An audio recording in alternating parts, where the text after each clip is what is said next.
Karena kita ini sebagai manusia, kadang-kadang kendala kita satu di antara dua itu. Kalau punya waktu luang, tiba no awake gak sehat. Lek pas awake sehat, ndak punya waktu luang. Nah maka di antara dua ini, maka sekarang kita oleh Allah diberi keduanya. Waktu kita alhamdulillah luang, dan alhamdulillah pula kita oleh Allah diberi sehat walafiat. Mudah-mudahan yang hadir di sini semuanya Allah berikan kesehatan yang sempurna. Amin ya rabbal alamin. Maka Nabi sallallahu alaihi wasallam bersabda, ni'matani maghbunun. Depan sini kosong. Pak Aziz. Ni'matani maghbunun fihima katsirun minan nasi as-sihhatu wal faragh. Ada dua nikmat. Saya ini kalau ke Al-Amin, walaupun panjenengan pakai masker semua, tidak bisa lupa mukanya. Konangan gaya jalannya, kemudian bentuk-bentuk wajahnya itu ketara nih, kayak so dihampusi. Jadi hati-hati kalau ketemu saya. Maka Rasulullah bersabda yang artinya ada dua kenikmatan yang dari dua nikmat ini menjadikan manusia banyak lalai. Jadi artinya bukan kenikmatan itu dilalaikan, bukan. Tapi dengan dua nikmat ini menjadikan manusia banyak lalai. Karena sehat lalai, karena waktunya luang akhirnya lalai. Nah, maka dari itu kita bersyukur kepada Allah, kita dikasih dua-duanya pagi ini. Dikasih waktu luang alhamdulillah, dan diberi sehat alhamdulillah. Dan bentuk syukur kita untuk mensyukuri dua nikmat sehat dan waktu luang ini, sekarang kita berkumpul bersama untuk kemudian menuntut ilmu. Kita berdoa kepada Allah semoga apa yang kita amalkan oleh Allah diterima. Amin ya rabbal alamin. Kemudian berikutnya salawat beriring salam semoga tercurah terlimpahkan kepada uswah kita, Nabi besar, Nabi agung, An-Nabi Muhammad sallallahu alaihi wasallam, beserta keluarganya, beserta istrinya, beserta sahabatnya, dan seluruh umat dan pengikutnya yang setia menjalankan sunnah, menjalankan tuntunan, dan menjalankan ajarannya ila yaumil qiyamah. Hadirin sekalian, tema pengajian kita di pagi hari ini insyaallah, ini karena pembuka ya, jadi telat sedikit begini biasa. Biasanya tepat waktu karena pembuka, apalagi mendung juga. Jadi tadi sudah jam 6 kurang 5, itu perasaan masih seperti jam 5:15. Maka insya Allah ke depannya kalau memang terus lancar begini, insya Allah dimulai kembali tepat waktu. Maka Pak Samsudin, biar pulangnya panjenengan tidak terlalu siang. Nah, hadirin sekalian, tema pengajian kita di pagi hari ini kita akan membahas mengenai satu hadis dari An-Nabi sallallahu alaihi wasallam yang insya Allah akan kita jelaskan, akan kita berikan contoh, dan kita tunjukkan apa keutamaannya. Jadi kita jelaskan apa maksud hadisnya, kemudian kita memberikan contoh atas apa yang kita sampaikan dari hadis itu, kemudian kita berikan apa keutamaannya. Yang mau kita ceritakan adalah khabi'atu al-amali as-salihin, amal soleh yang tersembunyi. Amal soleh yang apa? Tersembunyi. Masya Allah, baru ini loh pengajian ibu-ibu nyatet itu baru di sini. Sibuk, bagus, lanjutkan. Itu nyatet apa? Kredit jilbab sudah berapa kali? Oh, nyatet apa? Oh, nyatet pengajian, Masya Allah. Awas keliru ya nanti. Buku catatan utang keliru catatan pengajian, enggak ya? Sudah, kita akan cerita di pagi hari ini khabi'atul amalis salih, amal soleh yang tersembunyi. Nah sayangnya kita ini, semua amalan kita wis kebongkar kabeh. Semua amal kita rajin puasa orang lain tahu, kita rajin sedekah orang lain juga tahu, kita ini orangnya pinter ngaji orang lain juga tahu, kita ini ahli silaturahim orang lain juga tahu. Sehingga nanti di hari kiamat dikatakan oleh para ulama, amal yang terbuka di hadapan mata manusia, amal yang kemudian ketika Anda lakukan itu manusia banyak tahu, maka salah satu bayarannya Allah beri di dunia dengan pujian lisan manusia untuk kurangi yang bakal panjenengan dapatkan di akhirat. Nah, sekarang lihat hadisnya. Rasulullah sallallahu alaihi wa alihi wa sahbihi wasallam bersabda, "Man istata'a minkum an yakuna lahu khabi'atu al-'amali falyaf'al." Barang siapa di antara kalian bisa untuk memiliki amalan yang tersembunyi, apa Rasul katakan? Falyaf'al, maka lakukan itu. Jadi Rasulullah merintahkan kita untuk melakukan amal itu lebih bagusnya terang-terangan atau tersembunyi? Tersembunyi. Walaupun terang-terangan nanti kita jelaskan kapan harus terang-terangan. Contoh, orang itu kalau diumumkan di masjid seperti ini kita mau bangun asrama untuk pondok Darul Muslimin Muhammadiyah. Ini ternyata ranjang susunnya untuk santri kurang 20. Monggo silakan angkat tangan siapa yang mau nyumbang. Nah, saat itu ojo meneng-menengan. Lebih bagus saat itu panjenengan terang-terangan. Karena apa? Boleh jadi ketika panjenengan angkat tangan, musuh panjenengan lihat, "Loh, nyumbang 5, langsung musuh gak terima 10." Oh kan? Nah, saat itu untuk memotivasi orang lain, untuk kemudian panjenengan ngitik-ngitik orang lain, maka saat itu waktunya bukan sembunyi-sembunyi tapi apa? Terang-terangan. Nah, tapi dalam hadis ini An-Nabi sallallahu alaihi wasallam mengatakan, "Man istata'a minkum an yakuna lahu khabi'atul 'amali falyaf'al."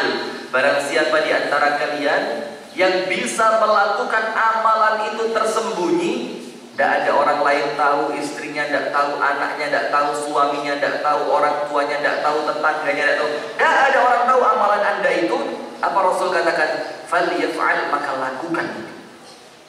Kalau Rasul katakan lakukan itu, berarti pasti amalan ini membawa pahala besar. Sekarang begini, insya Allah panjenengan semuanya tahu. Disebutkan di dalam hadis ada 3 orang yang semuanya ahli ibadah. Ternyata ketiga orang dari ahli ibadah ini seluruhnya masuk nerakanya pertama kali ngalah-ngalahi Fir'aun, ngalah-ngalahi Abu Jahal. Ahli ibadah. 3 ahli ibadah yang ternyata menjadi pembuka panasnya api neraka. Mereka yang pertama kali gunting pitanya neraka. Gunting pita neraka cemplung-cemplung, siji, loro, telu. Nomor 1 siapa? Al-mujahidu fi sabilillah, orang yang mati syahid. Tuh, Ustaz, kenapa orang mati syahid kok masuk nerakanya pertama? Dengerin. Ketika orang itu dibangkitkan oleh Allah kelak di yaumil qiyamah, sama Allah ditanya, "Ma fa'alta ya 'abdi?" Hambaku, apa yang kamu lakukan? Lalu dia cerita, "Begini ya Allah, tidak ada satupun medan pertempuran kecuali aku masuk ke dalamnya. Perang, hatta qutilt, sampai aku mati. Fika ya Rabb, aku mati karenamu dan untukmu ya Allah." Apa kata Allah? Kadzabta, kamu berdusta. Perangmu benar, jihadmu benar, meninggalnya kamu di medan tempur itu betul. Tapi kalimatmu terakhir, fika ya Rabb, karenamu dan untukmu ya Allah, itu yang bohong kata Allah. Terus apa yang terjadi?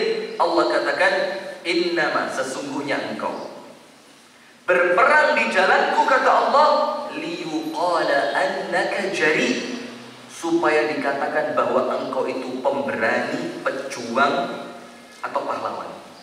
Dan apa Allah katakan? Waqad qila, dan Allah telah kirimkan orang yang menyebutmu dengan sebutan yang engkau inginkan. Hati-hati makanya. Jadi misalkan panjenengan berjuang, yuk awalnya ikhlas, karena ikhlas itu kan bukan cuma di awal ya. Di awal, pas melakukan amal, dan setelah amalnya selesai, Cuma kadang-kadang kita ini ikhlasnya di awal dong. Beramal, pas beramal kadang-kadang ikhlasnya masih muncul. Tapi repote, lek perjuangannya wis sukses, ini ujian ikhlasnya lebih berat.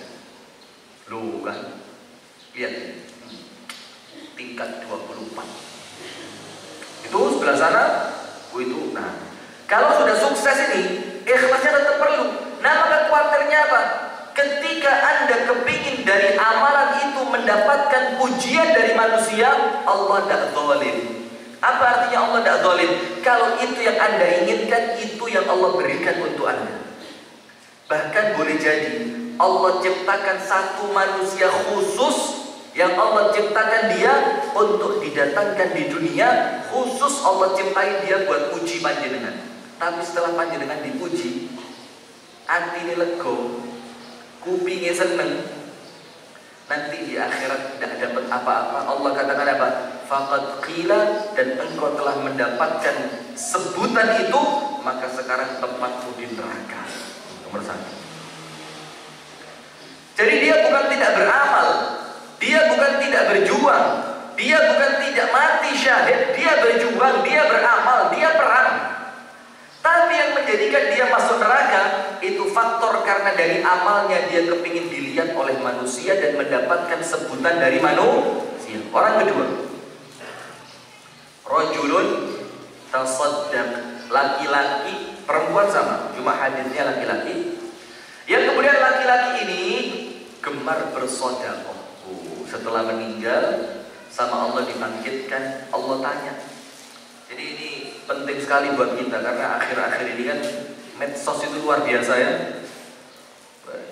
Medsos ini kadang-kadang ngerusak, kadang-kadang ya ada manfaatnya, ada buruknya juga. Maka kudu dimanfaatkan dengan sebaik-baiknya. Jangan sampai gara-gara medsos ini kita bangkrut di akhirat. Ya Allah, ya Allah. Nah, sudah. Orang yang senang sedekah meninggal sama Allah dibangkitkan, ditanya, "Ma fa'alta ya 'abdi?" Hambaku, apa yang kamu lakukan? Laki-laki itu ngomong apa? Ya Allah, tidak ada tempat yang di tempat itu ada peluang untuk sedekah kecuali pasti tempat itu aku penuhi dengan sedekah.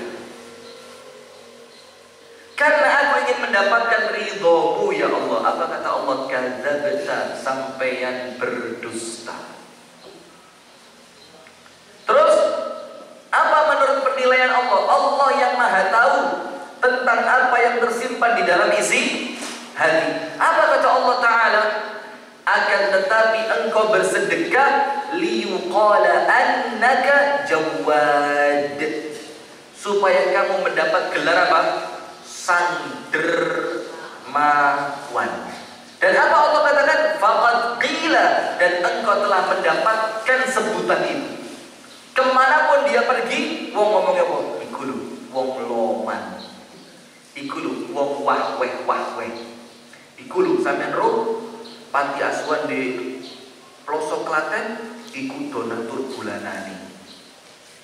Sampean roh iku panti jompo pun setiap bulan dia yang ngirim berasnya.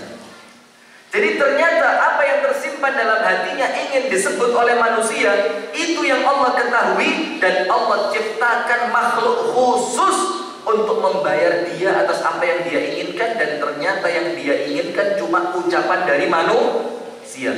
Maka ketika sampai di akhirat, Allah bilang apa? Lemparkan dia ke dalam api neraka. Amalannya api apa elek?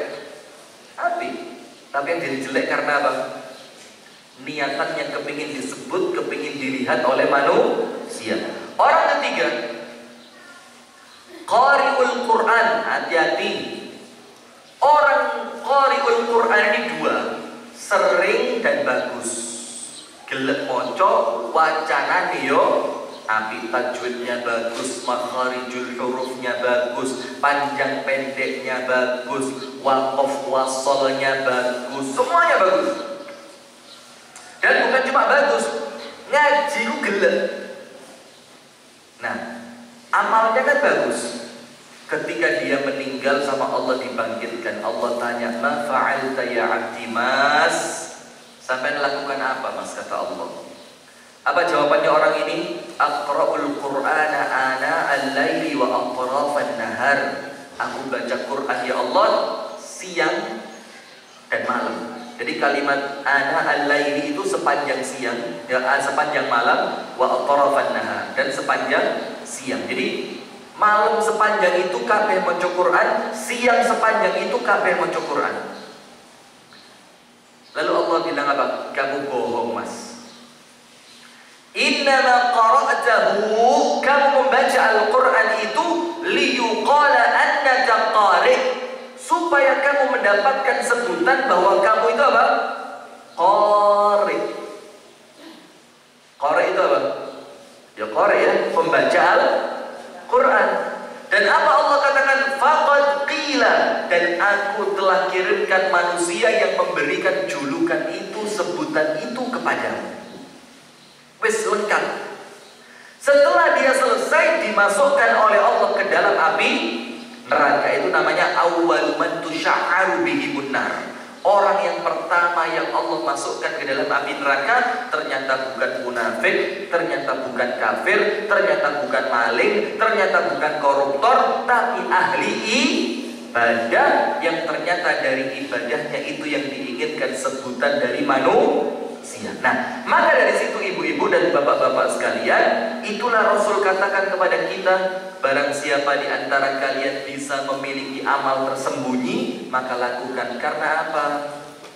Boleh jadi nanti di akhirat kita tidak punya simpanan apapun kecuali amal kita yang tersembunyi itu.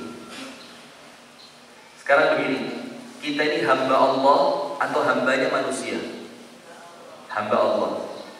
Kita bekerja untuk Allah atau untuk manusia? Untuk Allah. Kita mengabdinya untuk mendapatkan ganjaran dari Allah atau mendapatkan balasan dari manusia?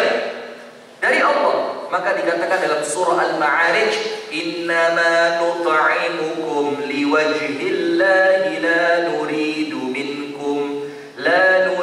minkum jazaa'an wala syukura. Sesungguhnya kami beri makan kepada kalian. Nah, ini khusus pagi ini tidak ada sarapannya karena menghindari perkumpulan massa terlalu lama. Jadi ini termasuk protokol COVID ya, tidak boleh kumpul lama-lama. Nanti khawatirnya kalau ada sarapan semakin lama piringnya. Nah, ini tangannya. Maka nanti sarapannya di depan itu ada warung, silahkan beli masing-masing. Nanti insya Allah dibayar oleh masing-masing juga. Sudah? Maka dikatakan dalam ayat ini, innama nut'imukum, kami beri makan kepada kalian. Dan para ulama tafsir mengatakan apa? Kalimat memberi makan itu sekedar contoh untuk amalan yang lain. Artinya amal apapun, cuma contohnya di sini memberi makan. Innama nut'imukum, kami beri makan kepada kalian. Apa Allah katakan? Liwajhillah, ikhlas karena mencari wajahnya Allah. Ditambahi, la nuridu minkum, kami tidak minta dari kalian ini jazaan, balasan. Balasan itu apa? Panjenengan ngei, balas di ngei. Panjenengan api, balas di api. Begitu. Kami tidak minta itu dari kalian. Wala syukuran, dan kami pula tidak minta ucapan terima kasih. Kenapa begitu? Karena memang kita ini yakin kita ini hambanya siapa? Allah. Maka kita beramal untuk siapa? Allah. Kita mengabdi untuk siapa? Allah. Yang kita harapkan ganjarannya siapa?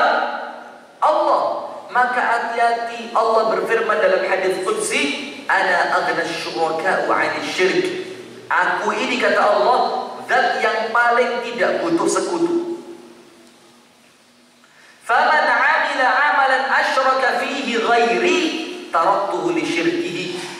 Dan barang siapa yang melakukan suatu amalan yang kemudian niatannya double untukku dan untuk selainku, kata Allah, aku tidak butuh amalan itu dan aku tinggalkan amalan itu untuk sekutuku, kata Allah.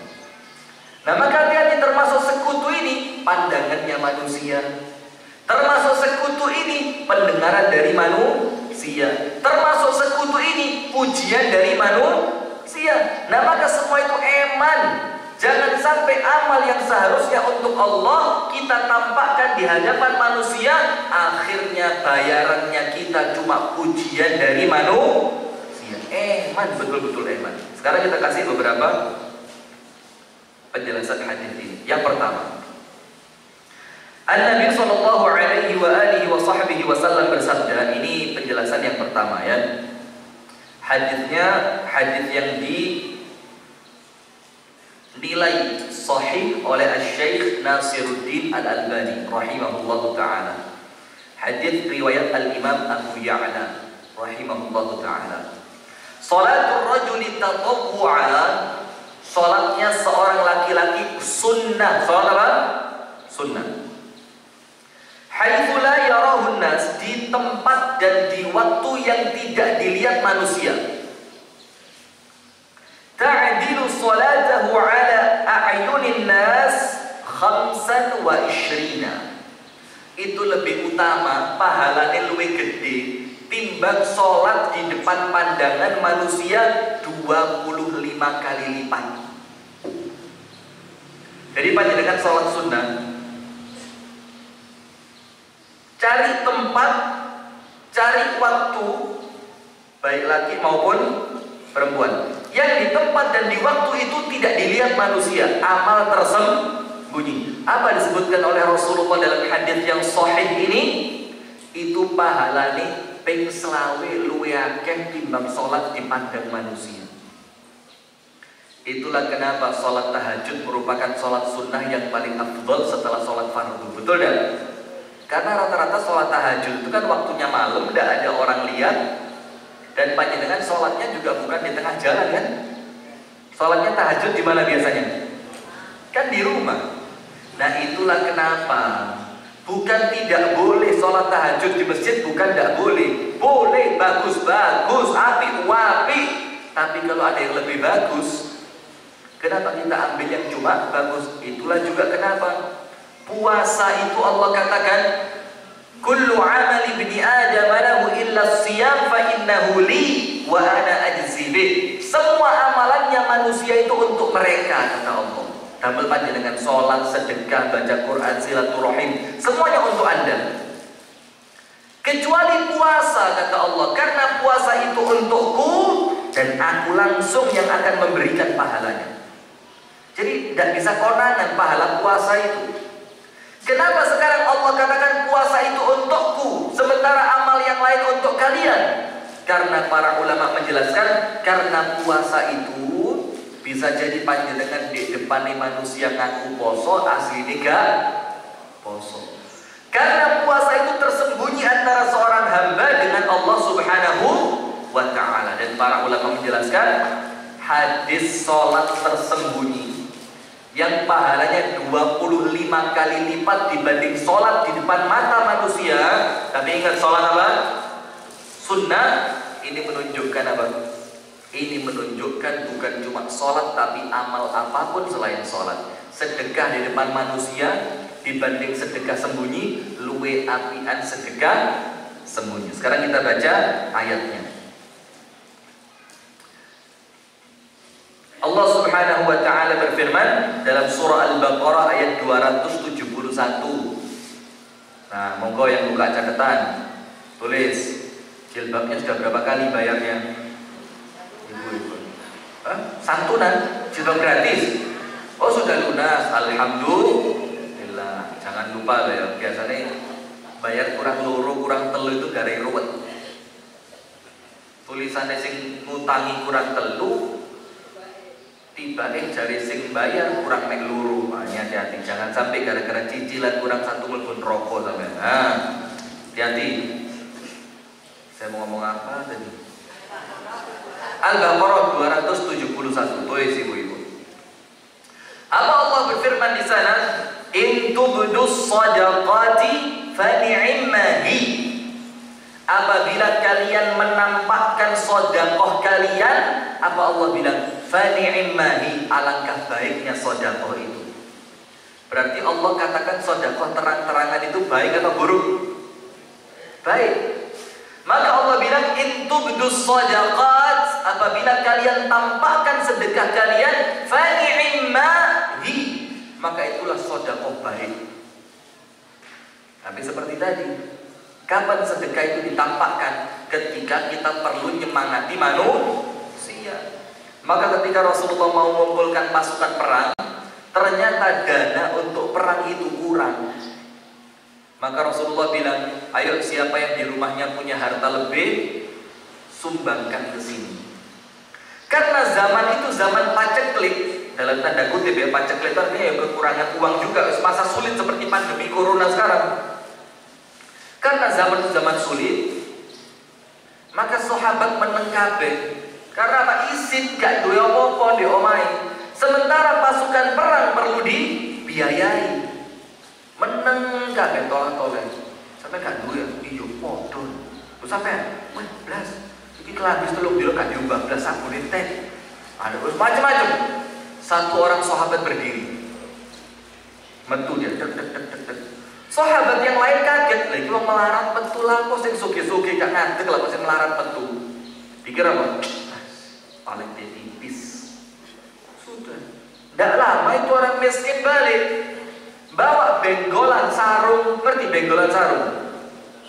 Jadi kain sarung, diiseni segala macam, diikat dukure dipanggul. Sampai di hadapan Kanjeng Nabi Muhammad SAW, itu benggolan sarung dibuka keradang. Panjenengan tahu isinya? Gelas, piring, sendok, panci, wajan. Perabot rumah tangga, urusan dapur. Ketika orang miskin ini berani menunjukkan apa yang dia punya dan itu disedekahkan, Rasulullah bilang apa? Semoga Allah berkahi hartamu. Ternyata setelah orang ini sedekah, terang-terangan enggak? Terang-terangan enggak? Terang-terangan, pada sedekah kecil, elek, gelas, piring, sendok, garpu, itu disedekahkan, tapi bisa dijual untuk membiayai pasukan perang. Langsung sahabat yang lain mikir apa? Loh, lah gelas saya wani disedekah nih, sendok aja disedekah nih, Kanjeng Nabi diterima dan didoakan berkah. Akhirnya yang lain cepet-cepet pulang, kuwabe ditokno lemari, kelambi, sepeda pancal, sepeda pancal, hati-hati, zaman sepeda pancal. Ada tulisan begini kan, beli sepeda mahal kuat, tuku wedus 2.200.000 gak kuat. Ada orangnya? Yang mana? Angkat tangan coba. Sepeda lo warang. Mas kurban, corona, lelek corona pi, kerjaan susah. Terus gak kurban, tahun ngarep aja. Sepeda ya sepeda larang. Kira iklan dihitung-hitung 12 juta betul, masya Allah. Tapi tidak mesti semuanya sama ya, karena ada orang yang sepedanya sepeda lawas, bukan beli ketika corona. Kan di tol gak pantas juga ya. Nah sudah lanjut. Intum dus sadaqati fa ni'mahi, kalau kalian sedekahkan itu terang-terangan itu baik kata Allah. Tidak apa-apa, karena apa?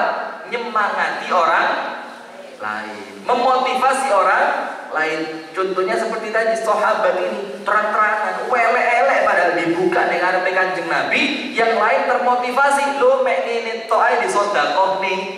Lo mosok aku duwe sing luwih apik gak sedekah. Sama seperti tadi ketika ada pengumuman ini masjid kita mau bikin dan di tingkat yang kedua, maka dibutuhkan dana kira-kira 300 juta. Monggo. Nah, maka yang diharapkan sedekah pertama ini justru sing cilik. Kenapa? Supaya sing gede kisinan. Loh, lah iku lho mek 20.000 wani angkat tangan. Pinten Bu? 25. Dikira takmir 25 juta. Masya Allah, ibu pertama 25 juta. 25.000 rupiah. Oh alah. Ya wis, 20.000. Akhirnya sing liyane apa? Ndak malu lho 20.000 wani angkat tangan. Saya 30.000. Oh, 30.000. Saya 50.000. Akhirnya apa? Subhanallah, yang lain termotivasi. Dan yang begini boleh. Kemudian Allah lanjutkan Al-Baqarah 271 tadi, wa in tukhfuha wa tu'tuhal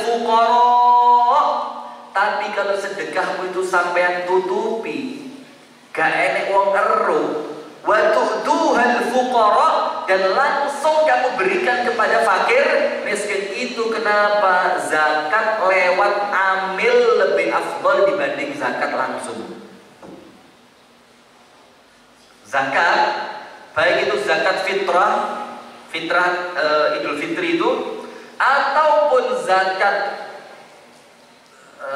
mal, ataupun kurban lewat panitia, itu lebih afdal. Kenapa lebih afdal? Karena yang diberi dak ero iki zakat kok sapa gak ero. Ero dapat dari siapa? Amil. Dan amil kan tak mungkin cerita ini sedekah dari bapak, tidak perlu. Itulah kenapa lebih afdal. Korban belah dewe gak apa-apa, boleh. Tapi ketika dilewatkan panitia lebih afdal. Kenapa? Orang yang dapat dari korban Anda insya Allah tidak tahu siapa yang korban erwin toko Masjid Muhammadiyah. Selesai. Tidak ada urusan siapa orangnya. Dan itu luwe iso jogoni niat, lebih bisa menjaga niat. Nah, maka Allah berfirman, apabila kamu tutupi dan langsung kamu berikan kepada fakir miskin tanpa dia tahu siapa yang memberi, maka apa Allah katakan? Fahuwa khairul lakum, maka sedekah yang seperti ini lebih bagus buat kamu dibanding yang pertama dibuka-buka tadi. Maka kalau ada yang bagus, ada yang lebih bagus, panjenengan pilih yang mana? Ada dua perempuan mau nikah sama panjenengan. Yang satu ayu, situ ayu. Milih yang mana? Jujur. Milih mana?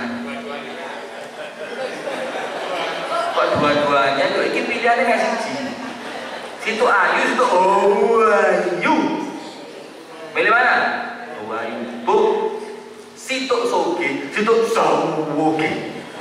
Mau ngepek anak perempuan panjenengan jadi istrinya. Jadi itu golek mantu ini. Wih, loro moro, podo soleh, podo gandenge, situ soge, situ sawo gawe pawal. Milih mana? Jujur. Ada gak usah gaya tok. Saya Ustaz yang penting soleh. Pret. Oh itu santri dan muslimin soleh kabeh. Yo gak ono sing ngepek mantu. Masih anak-anak nanti lewis gede. Coba milih mana? Soge pawal. Nah, soge pawal jelas. Dan itu normal. Dan itu bukan aib ya. Maaf loh, ini bukan aib, normal. Loh panjenengan loh kalau cari mantu buat anak, mesti kan cari mantu sing kira-kira mantu iki iso nyenengno anakku kan. Normal, tidak apa-apa. Nah artinya kalau ada yang baik dan ada yang lebih baik, normalnya manusia pilih yang lebih baik. Termasuk sedekah. Sedekah terang-terangan baik. Sedekah sembunyi-sembunyi lebih baik. Panjenengan pilih mana?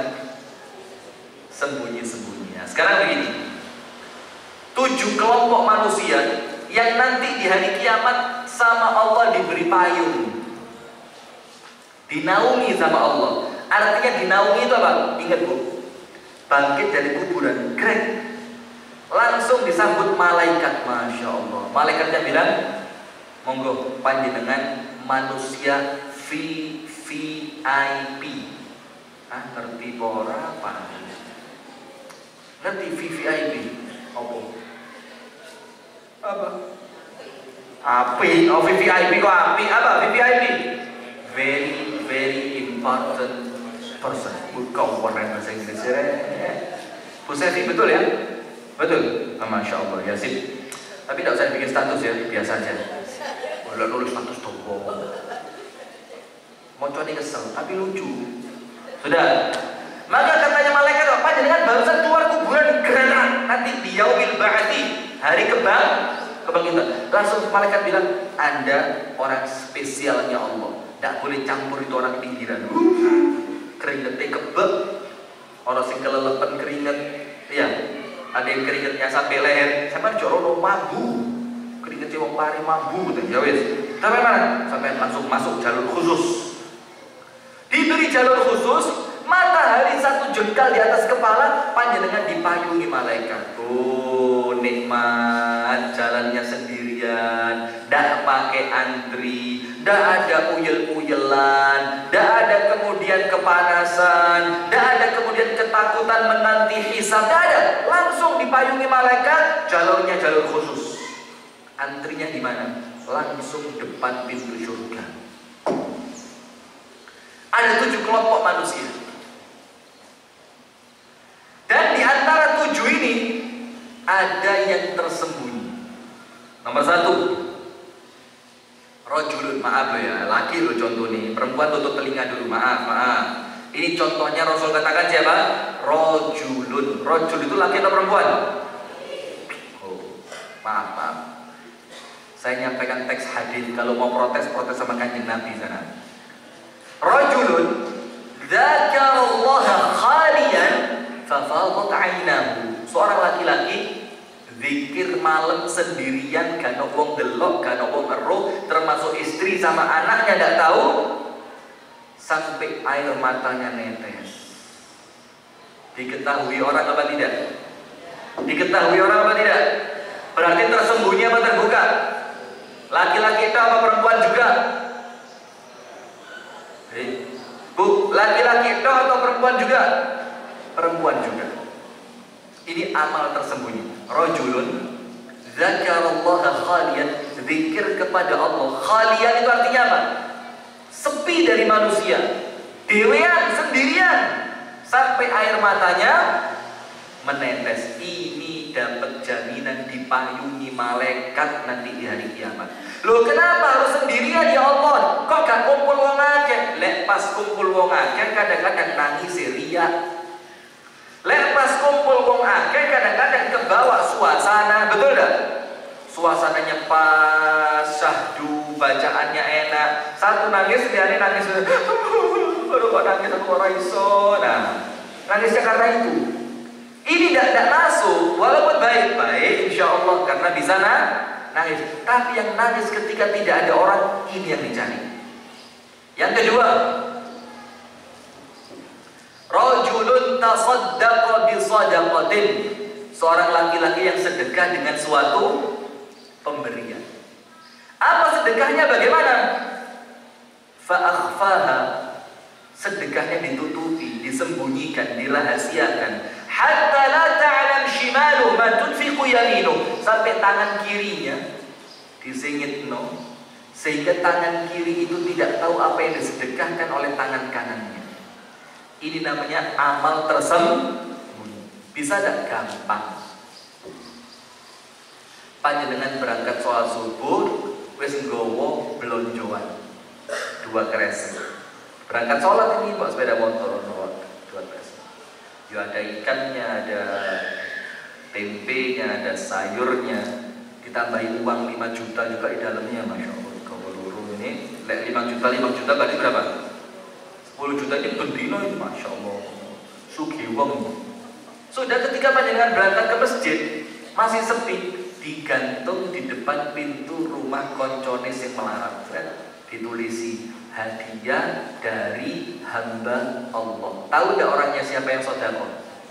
Tahu tidak orangnya? Tapi istri 5 juta, tidak 5 juta tidak sah. Tidak, boleh berapapun. Besok begitu lagi. Dan ada cerita tentang ini. Panjenengan tahu cicitnya Kanjeng Nabi. Namanya Ali bin Husain bin Ali bin Abi Thalib. Terkenal namanya Ali Zainal Abidin. Ali Zainal Abidin. Kenapa dibilang Zainal Abidin? Ibadai wapi. Di kota Madinah terkenal medit. Putune Kanjeng Nabi kok medit. Padahal konangan sugih.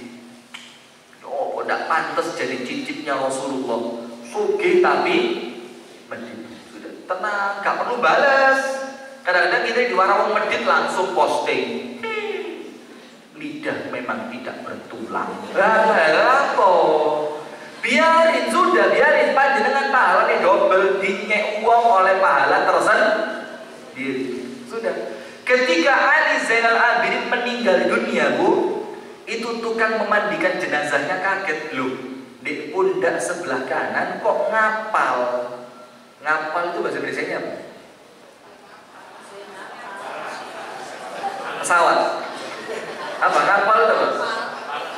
Kapalnya kan Indonesia, apa Jawa? Apa? Kebas? Apa? Gibas? Coba sih genas ya Bu ya, kalau ngomong Bu ya, tolong Bu ya. Ya pokok ngapal, paham ya? Ngerti kan? Ngono yo terjemah no barang. Sudah, wis ngapal. Tebel hitam di pundak sebelah kanan.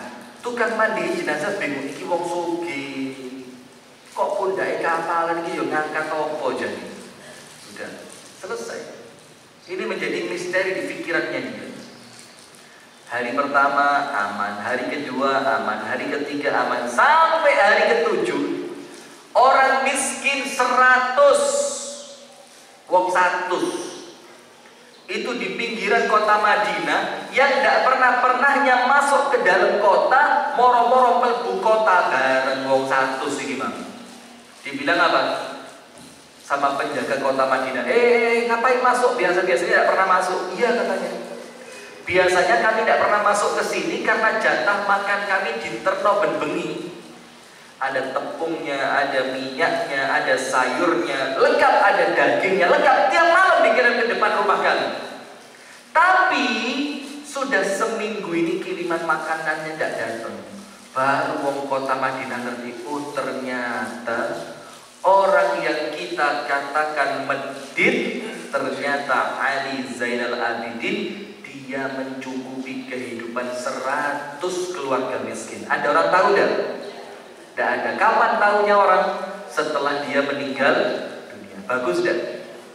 Jaga perasaan yang diberi dan juga menjaga keikhlasan yang memberi. Contoh yang lain. Panjenengan tahu Abdullah bin Mubarak? Siapa Abdullah bin Mubarak ini? Anaknya Mubarak. Yus ngerti Ustaz nggak Abdullah bin Mubarak? Mubarak ini siapa? Tukang kebun anggur. Bekerja bertahun-tahun, tuannya dapat tamu. Mubarak, carikan anggur yang paling manis. Tahu kan cerita dia? Dihidangkan ke hadapan tuannya dan tamunya anggur. Dicipi bibit tuan itu kok kecut. Mubarak kecut. Cariin yang lain, berangkat lagi, cari yang lain, dihidangkan ke tuannya, kecut. Mubarak, kecut. Ya Allah, saya wis kerja pirang-pirang tahun golek anggur kecut mek legi ra iso. Sudah, ambil yang ketiga kali, dihidangkan, kecut mana? Tuannya marah, murka tuannya. Tuannya bilang apa? Tidak mungkin orang kerja bertahun-tahun kayak iso beda non dianggur kecut, dianggur legi. Apa kata Mubarak? Tuan, demi Allah, sepanjang saya kerja di kebunmu, belas saya gak tahu ngicipi anggurmu. Maka saya tidak bisa bedain mana anggur manis, mana anggur kecut. Loh, kenapa tidak kamu icipi? Kenapa tidak kamu makan beberapa tahun kerja ini? Karena panjenengan tidak pernah mengizinkan saya untuk makan itu, dan saya pun tidak pernah minta izin. Karena akad saya dan panjenengan akadnya tuan dan pegawai. Masya Allah, hebat kan? Bertahun-tahun kerja, satu butir anggur milik tuannya gak pernah dimakan. Punya anak, dikasih nama Abdullah. Nah Abdullah ini Bu ahli ibadah, ahli ilmu, ahli jihad, lengkap.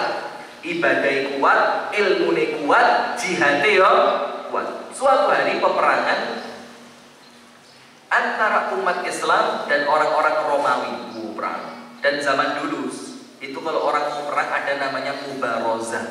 Mubarozah itu apa? Duel, satu lawan satu. Itu sebelum peperangan besar dimulai. Pasukan musuh maju, pasukan Islam maju. Nah, orang Romawi maju, kau wedi dulu. Romawi, saya dulu di Libya punya guru namanya Khalid Ar-Rumi. Orang Saudi namanya Khalid Ar-Rumi karena keturunan Romawi. Jadi dari ibu-ibunya itu ada keturunan Romawi. Masya Allah Bu, gede di Salawang. Saya pernah dikasih gamisnya beliau. Itu gamis tak kawan tukang jahit, tak cilik no. Kata tukang jahit no, ini cukup kayak sampai telu. Masya Allah. Tapi yo putih ganteng, gak kayak opare. Putih ganteng luar biasa. Ini orang Romawi, keturunan Romawi, awalnya gede dulu. Nah, ketika pasukan Romawi itu menantang umat Islam, man yubarizuni minal muslimin, orang Islam, siapa yang berani melawan saya? Maju orang Islam, siji, tak mati orang Islam, dua, tak mati, sampai membunuh 7 orang Islam.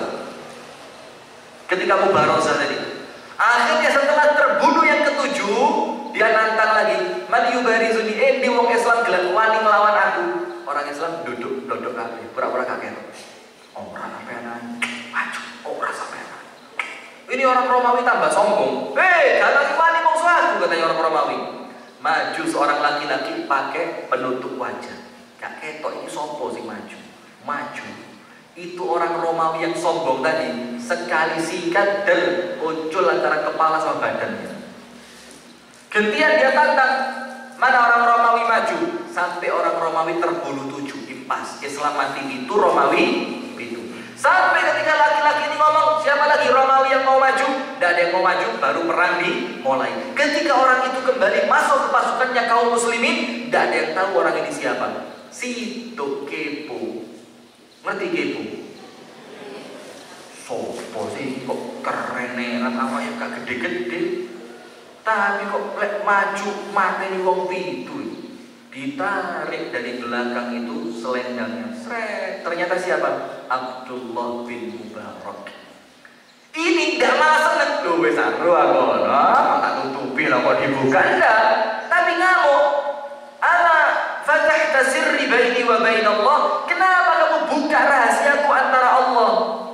Malah gak seneng bu konangan. Ini namanya sedekah, ini namanya amal tersebut.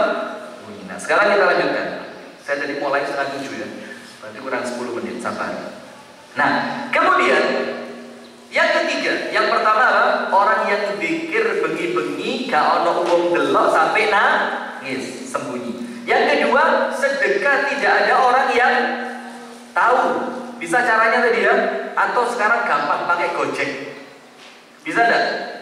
Panjenengan belanja, sak-sak, ya ada macam-macam perlengkapan rumah tangga, makanan, minuman semua. Pesen Gojek, kirim ke Darul Muslimin. Ini pondok tahfidz Al-Quran. Panjenengan santrinya berapa? Lama dan baru berapa? Mana pengasuhnya? Lama dan baru 40. Yang baru sekitar 60. 60 bu. Panjenengan beli minuman botol, susu kaleng, sing seger-seger, dan masukkan lemari es.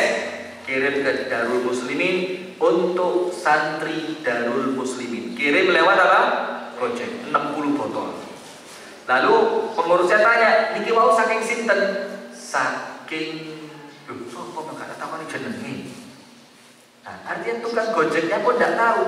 Panjenengan kasih, itu panjenengan kasih diminum anak-anak menghafalkan Al-Quran dalam keadaan mereka tidak tahu siapa yang sedekah. Jangan dikira doanya mereka tidak sampai sama panjenengan, sampai Allah Maha tahu. Sedekahnya sampai, pahalanya double 25 kali lipat, plus panjenengan dapat orang yang sedekah sembunyi-sembunyi, tangan kanannya masih sedekah, tangan kirinya tidak tahu, nanti bangkit di alam kubur dipayungi siapa?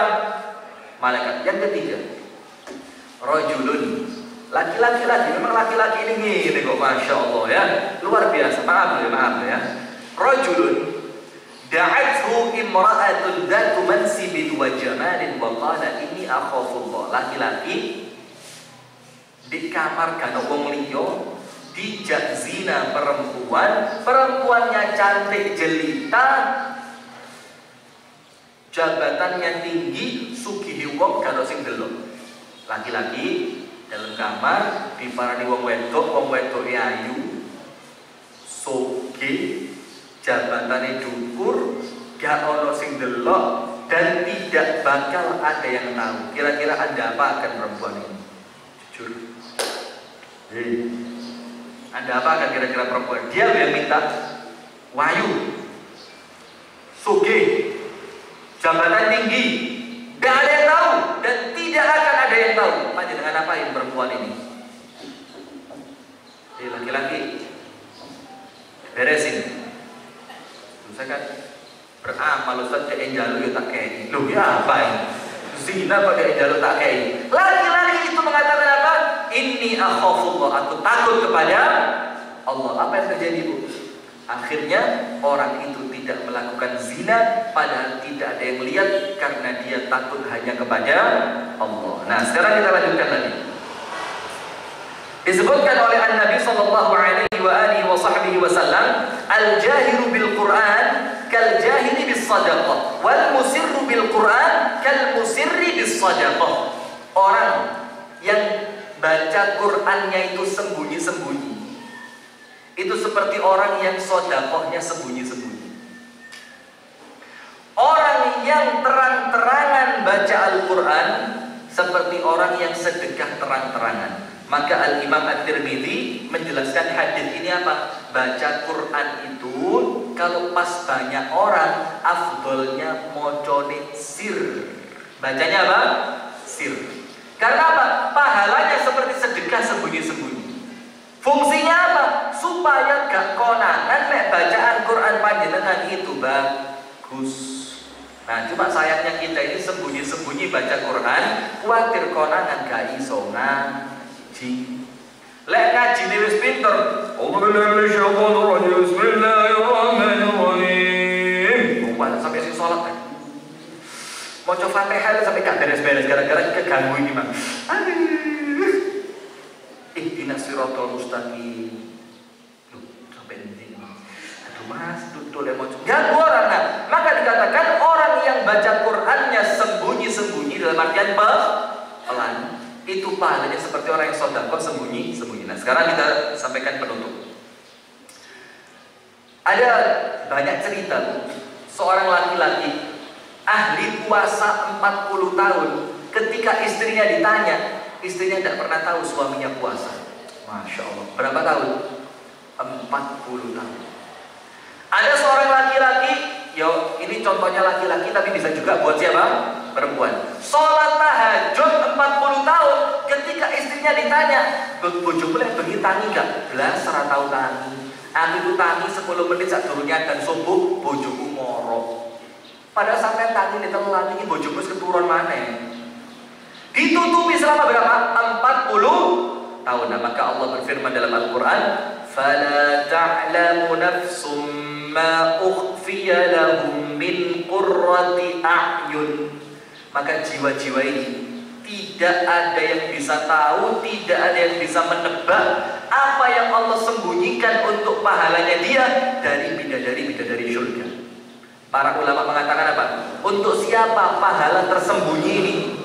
Dikatakan oleh para ulama tafsir, pahala tersembunyi, surprise dari Allah untuk orang yang masuk surga yang tidak diberikan kepada yang lain, Allah berikan kepada orang yang waktu di dunia amalannya juga tersembunyi. Yauma tublas sarair, di mana pada hari itu apa yang tersembunyi dari amal kebaikanmu sama Allah semuanya dibuka, ditampakkan dan diberi pahala.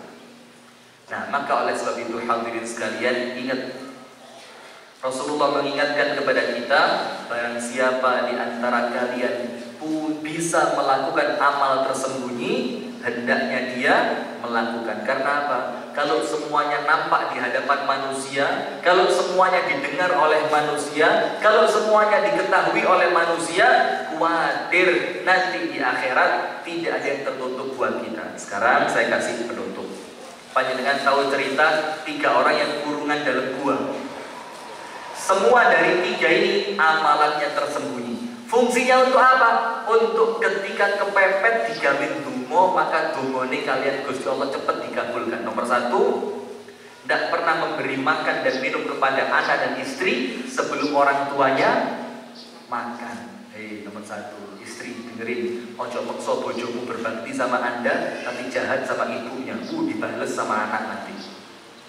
Kadang-kadang kita ini mau baik sama orang tua itu kendalanya di mana? Suami. Kadang-kadang kita kan kepingin baik sama ibu gitu ya, kepingin berbakti sama bapak, kendalanya siapa? Siapa kendalanya? Ya Bu ya. Tenang Mas. anu nyambang ibuku, ibu, tuwa ibu. Nanti mas, iki lo mari gajian. Terus sampai mari gajian teh nanti, yo tak kayak nih ibuku. Iya benda. Jujur, iya benda. Yang bohong tak doakan pulang ke preset sepeda motornya pecah jadi papat, sikile cungklek, mripate ucul. Bohong apa jujur? Wedi. Tumane welek soalnya. Jangan khawatir, tuma elek itu sama Gusti Allah tidak diterima. Coba khawatir. Oh selamat Gus kado goroh emang. Nah maka begitu. Nah maka yang pertama laki-laki yang senantiasa memberikan pertama kali kepada orang tuanya, bapak dan ibunya sebelum diberikan kepada anak dan istri. Yang kedua, punya pegawai, gajinya belum diambil, orangnya pergi, akhirnya gajinya tadi dikembangkan sampai besar, pas pegawainya datang dikek kabeh. Yang ketiga, diajak ada perempuan paling dia cintai, paling dia senengi, dilamar tidak mau. Pas perempuan butuh duit, utang duit, dikai syaratnya tak utangi satu apa, kamu tidur sama saya. Pas laki-laki itu di atas perempuan, perempuannya bilang apa? Mas, takut kamu ya sama Allah, jangan ngerusak cincin kecuali dengan cara yang benar. So ketika itu aku takut kepada Allah, aku tinggalkan perempuan itu, aku ikhlaskan uang yang dia bawa. Semuanya tersembunyi. Pas kepepet, ketutupan batu, tidak bisa keluar dari gua, mereka berdoa dengan amal tersembunyi tadi, doanya sama Allah diterima. Kalau panjenengan jadi orang keempat di antara 3 orang penghuni gua ini, kira-kira doa panjenengan apa?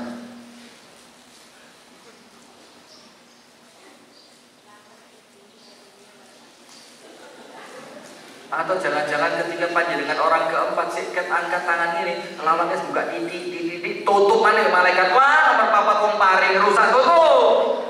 Nah jangan-jangan begitu. Nah maka harus punya amalan tersembunyi. Semoga ada manfaatnya, kurang lebihnya mohon maaf. Hadanallahu wa iyyakum ajma'in. Subhanakallahumma wa bihamdika asyhadu an la ilaha illa anta astaghfiruka wa atubu ilaik. Assalamualaikum warahmatullahi wabarakatuh.